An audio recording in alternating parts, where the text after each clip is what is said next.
हे काय आहे हे? पंढरपुरी मेक्सिकन डिश असं वाटतंय हे.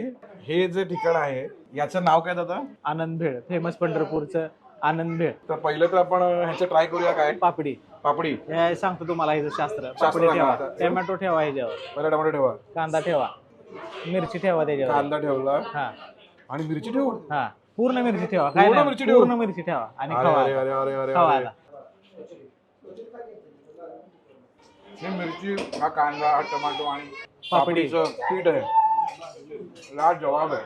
तुमच्या इथं काय म्हणतात त्याला? फाफडा. फाफडा फाफडा. गुजराती म्हणतात त्यावेळी म्हणून. हा जिलेबी आणि फाफडा. हा म्हणजे आमच्या पंढरपूरची पापडी. पापडी. हा आणि असं खाल्लंच ना म्हणजे दाढीत पडणार, तर साफ करा आणि मग त्याला द्या गोल्डन थम्सअप. हा आता पुढचा आयटम खावा.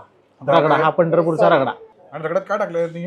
हा पाव आहे, रगडा पाव. मिक्स करा पूर्ण. हा म्हणजे जसं आपल्याकडे मसाला पाव मिळतो मुंबईत, असा हा रगडा पाव इथे रगडा मिळतो. पाव. 25 रुपयाचा रगडा पाव खाऊन बघूया आपण, असा वाटतो मला.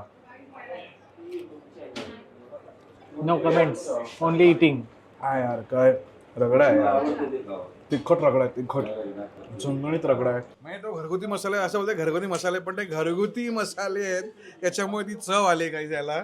आणि त्याच्यामुळे माझ्याकडनं या डिशला मिळतो आहे